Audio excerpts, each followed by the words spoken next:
अब इस डेटा को यूज करते हुए हम यहाँ पे दो चीजें फाइंड आउट करेंगे। नंबर वन पे कि किस कॉइन में बाइंग ज्यादा हो रही है, रिटेल्स की या इंस्टीट्यूशंस की, किस कॉइन में सेलिंग ज्यादा हो रही है, ताकि हम उस कॉइन में अवॉइड करें जिसमें सेलिंग ज्यादा हो रही है, उस कॉइन में अपना पैसा लगाएं, स्पॉट ट्रेडिंग करें जिस कॉइन में पैसा ज्यादा लगाया जा रहा है, ताकि हमें प्रॉफिट बने। अब सिक्योर तरीके से स्पॉट ट्रेडिंग कैसे करनी है और ये जो डेटा है इसको यूज कैसे करना है, मनी फ्लो जो एनालिसिस होते हैं वो कैसे किए जाते हैं, सारी चीजें लाइव प्रैक्टिकली आज के इस वीडियो में आपको समझाने वाला हूं। तो भाई मेक श्योर की वीडियो को आपने कंप्लीट वॉच करना है, ये डेटा कैसे यूज करना है ये भी अब आपको लाइव समझाने वाला हूं। तो जल्दी से आ जाते हैं बाइनेंस की होम स्क्रीन पे, और हम आ चुके हैं बाइनेंस की होम स्क्रीन पे। और अब मैं आपको बताने वाला हूं कि भाई अगर आपने बाइनेंस को ज्वाइन नहीं किया तो लिंक आपको इसी वीडियो के डिस्क्रिप्शन में मिल जाएगा, आपने ज्वाइन करना है। आज की वीडियो में आपको बताने वाला हूं कि कैसे आपने बाइनेंस पे सिक्योर तरीके से स्पॉट ट्रेडिंग करनी है और डेली बेसिस पे 10 से 20 डॉलर, 10 से 20 डॉलर बहुत आसान है कमाना। कैसे कमाने हैं मैंने खुद ने भी कमाए हैं और वो स्ट्रेटजी आज मैं आपके साथ भी शेयर करने वाला हूं। तो भाई मेक श्योर अगेन आपने वीडियो को ध्यान से देखना है, क्योंकि कुछ खास चीजें मैं आपको आज की इस वीडियो में समझाने वाला हूं। ठीक है, सबसे पहले आपने बाइनेंस को ज्वाइन करना है। ज्वाइन करने के बाद आपने आ जाना है बाइनेंस के होम स्क्रीन पे। होम स्क्रीन पे आने के बाद अब ये मैटर नहीं करता कि हमें कौन सा कॉइन सिलेक्ट करना चाहिए, चाहे कोई भी कॉइन हो। ठीक है, XYZ कॉइन की हमें सिलेक्शन की जरूरत नहीं है। सबसे पहले आपने क्या करना है, जिस कॉइन में आप पैसा लगाने वाले हैं आपने ये चीजें चेक करनी है जो कि अब मैं आपको बताने वाला हूं।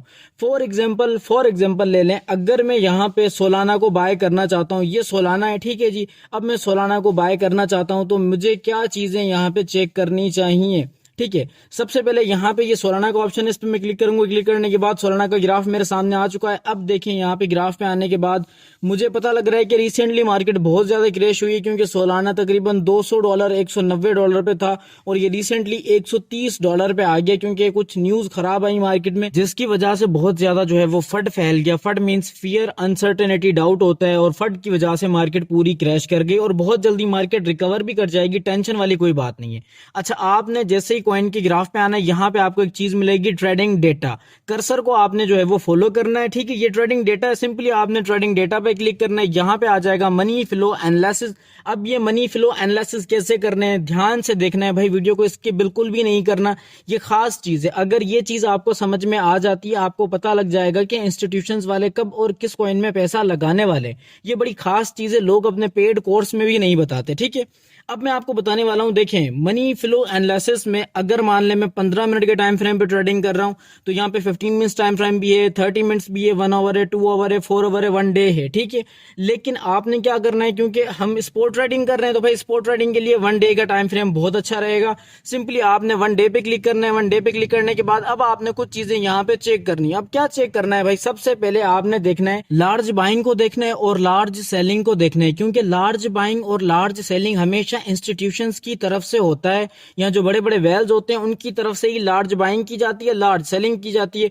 अब रिसेंटली डेटा के अकॉर्डिंग भाई सोलाना में लार्ज सेलिंग ज्यादा हुई है, लार्ज बाइंग कम हुई है। दैट मींस कि यहाँ पे सेलर्स का जोर ज्यादा था, इसीलिए सोलाना की प्राइस यहाँ पे ड्रॉप हुई। और इसके अलावा आपने देखना है स्मॉल बाइंग कितनी है और स्मॉल सेलिंग कितनी है। लेकिन ओवरऑल यहाँ पे अभी सोलाना के डेटा की बात करें तो भाई स्मॉल सेलिंग ज्यादा है स्मॉल बाइंग के अकॉर्डिंग कंपैरिजन में, तो स्मॉल सेलिंग ज्यादा है क्योंकि सोलाना की प्राइस ड्रॉप हुई है, इसीलिए भाई जो सेलर्स का जोर है वो ज्यादा है एज कंपेयर्ड बायर्स। ठीक है, अब यहाँ पे मनी फ्लो एनालिसिस का चार्ट हमारे सामने आ गया। इससे हमने ये सीखा कि भाई बायर्स का जोर ज्यादा है या सेलर्स का ज्यादा है। अगर बायर्स का जोर ज्यादा है, अगर हम सोलाना में पैसा लगाते देन क्या होता है कि भाई प्राइस ऊपर जाने के चांसेस होते हैं एंड देन हमारा प्रॉफिट बनता। अब दूसरी चीज यहाँ पे ये जो मनी फ्लो है ना, ये डेटा हमें खुद बताता है कि लार्ज बाइंग कितने मिलियंस की हुई है और लार्ज सेलिंग कितने मिलियंस की हुई है। तो भाई यहाँ पे जो करंट डेटा सोलाना का अवेलेबल है इसके अकॉर्डिंग लार्ज सेलिंग ज्यादा हुई है एज कंपेयर्ड लार्ज बाइंग। आपको पता है क्योंकि भाई मार्केट में फड फैला हुआ था, प्राइस ड्रॉप्स हुई बहुत सारे कॉइन्स की, इसीलिए यहाँ पे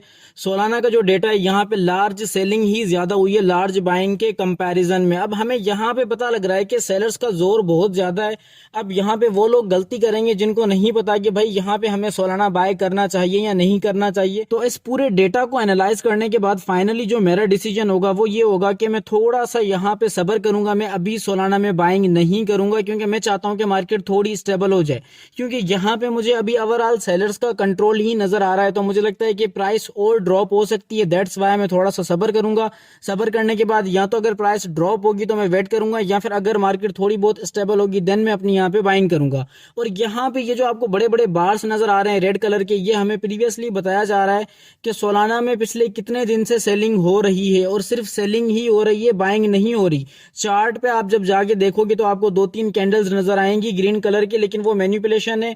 यहाँ पे आपको बिल्कुल अच्छे तरीके से बताया जाएगा कि भाई मैनिपुलेशन हो रही है या नहीं हो रही। चलें किसी दूसरे कॉइन को फाइंड आउट करते हैं। फाइंड आउट करने के बाद यहाँ पे उस कॉइन का मनी फ्लो एनालिसिस करेंगे और चेक करेंगे भाई उस कॉइन की क्या सिचुएशन है। अब क्योंकि यहाँ तो सोलाना क्या तो भाई प्रोग्राम बढ़ गया है, बहुत ज्यादा मार्केट क्रैश कर चुकी है, तो कोई ऐसा कॉइन फाइंड करते हैं जिसमें बाइंग आई हो। अब यहाँ पे ये कॉइन है केटो, ठीक है जी, इस केटो कॉइन पे क्लिक करते हैं और यहाँ पे मुझे लग रहा है कि इस कॉइन में हालांकि सेलिंग भी हुई है भाई, इस कॉइन में सेलिंग भी हुई है और बाइंग भी हुई है, लेकिन ये जो सेलिंग है ये मैनिपुलेशन वाली है। और ये मैं आपको अभी चेक करवाऊंगा मनी फ्लो एनालिसिस में जाके। ये जो ट्रेडिंग डेटा है ये हमें बताएगा कि बेसिकली सेलर्स का कंट्रोल था या नहीं था। अब इस कॉइन के आप मनी फ्लो एनालिसिस को क्लियरली देखें तो इसका जो ग्राफ है हमें क्लियरली बता रहा है कि लार्ज बाइंग ज्यादा है, मीडियम बाइंग भी ज्यादा है, इसके अलावा स्मॉल बाइंग भी ज्यादा है। अब अगर यहाँ पे आते हैं तो जो प्रीवियस 24 घंटे की 5 कैंडल्स हमें क्या बता रही हैं यहाँ पे कि भाई अभी भी सेलर्स का कंट्रोल है इस कॉइन में। अगर हम बाय कर रहे हैं तो हमें ये चीज भी मद्देनजर रखनी होगी कि भाई सेलर्स का कंट्रोल है अभी भी इस कॉइन पे, क्योंकि यहाँ पे बड़े बड़े बार्स हमें बता रहे हैं कि सेलिंग भी की जा चुकी है, लेकिन वो जो सेलिंग है क्योंकि चार्ट आपको मैनिपुलेट कर सकता है लेकिन वॉल्यूम मैनिपुलेट आपको नहीं कर सकता।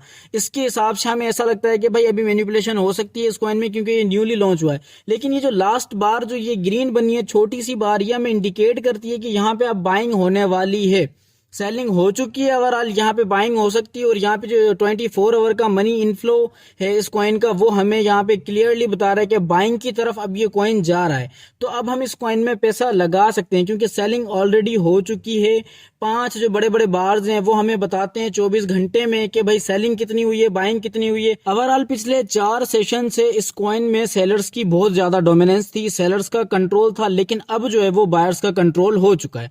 अच्छा, एक और चीज आपने चेक करनी है, ये यहाँ पे इन्फो का ऑप्शन है, सिंपली इस पे आपने क्लिक करना है। क्लिक करने के बाद अगर आप किसी कॉइन की इंफॉर्मेशन लेना चाहते हैं ये आप लाजमी लिया करें। अगर आप किसी कॉइन में इन्वेस्टमेंट कर रहे हैं तो एटलीस्ट आपको पता होना चाहिए कि उस कॉइन की रैंकिंग क्या है, उसका मार्केट कैप क्या है, फुली डिल्यूटेड मार्केट कैप क्या है, मार्केट डोमिनेंस कितनी है, वॉल्यूम कितना है, मार्केट वॉल्यूम कैप कितना है, इसके अलावा टोटल सप्लाई कितनी है, मैक्स सप्लाई कितनी है, और इसके अलावा जो है वो उसकी रिलीजिंग डेट कौन सी है, टोटल सप्लाई क्या, इवन ईच और एवरीथिंग आपको यहाँ पे इन्फो में मिल जाएगा। ठीक है, ये डेटा आपको पता होना चाहिए कि जिस कॉइन में हम पैसा लगा रहे हैं वाकई में वो स्ट्रॉन्ग है या नहीं है, उसका मार्केट कैप सॉलिड है या नहीं है। इसके अलावा इस कॉइन की वेबसाइट का लिंक भी आपको मिल जाएगा, आप जाके इनकी वेबसाइट भी चेक कर सकते हैं, उसका यूआई देख सकते हैं कितना यूनिक है, इनकी जो टीम है वो वाकई में एक्टिव रहती है या नहीं रहती। इसके अलावा इस कॉइन का व्हाइट पेपर भी आपको मिल जाएगा जहां पे आपको इशू रहता है कि भाई ये कॉइन हलाल है या हराम है, आपको वो भी पता लग जाएगा यहाँ से। इसके अलावा ब्लॉक एक्सप्लोरर भी आपको मिल जाएगा कि ये किस ब्लॉकचेन पे जो है वो कॉइन जो है लॉन्च हुआ है, किस ब्लॉकचेन पे काम कर रहा है, ये भी आपको पता लग जाएगा। इसके अलावा आप फीडबैक भी कर सकते हैं बाइनेंस वालों को, तो ये सारा डेटा आपको पता होना चाहिए। लेकिन अब देखें कुछ खास चीजें ये है कि जब भी आप स्पॉट ट्रेडिंग करेंगे आपने उस कॉइन के आना है चार्ट पे आने के बाद आपने आ जाना है यहाँ पे। ये जो ट्रेडिंग डेटा है ना, इस ट्रेडिंग डेटा में आके ये जो मनी फ्लो एनालिसिस है ना ये आपने चेक करना है, ये आपने लाजिम चेक करना है। चेक करने के बाद आपने देखना है कि सेलिंग ज्यादा हो रही है या बाइंग ज्यादा हो रही है। ये कुछ की चीजें हैं, की पॉइंट्स हैं, आपको ये अपने माइंड में रखनी है अगर आप स्पॉट ट्रेडिंग कर रहे हैं, शॉर्ट टर्म कर रहे हैं या लॉन्ग टर्म कर रहे हैं। लेकिन इन चीजों का आपने मद्देनजर रखते हुए स्पॉट ट्रेडिंग करनी है, इंशाल्लाह आपको अच्छा रिजल्ट मिलेगा। होपफुली आज की वीडियो आपके लिए इन्फॉर्मेटिव रही हो, और वीडियो वाकई में इन्फॉर्मेटिव रही है तो भाई वीडियो को लाइक करना है, आपने चैनल को सब्सक्राइब भी करना है और इस वीडियो को शेयर भी करना है। अपना खास ख्याल रखिएगा, मिलेंगे नेक्स्ट वीडियो में, तब तक के लिए खुदा हाफिज।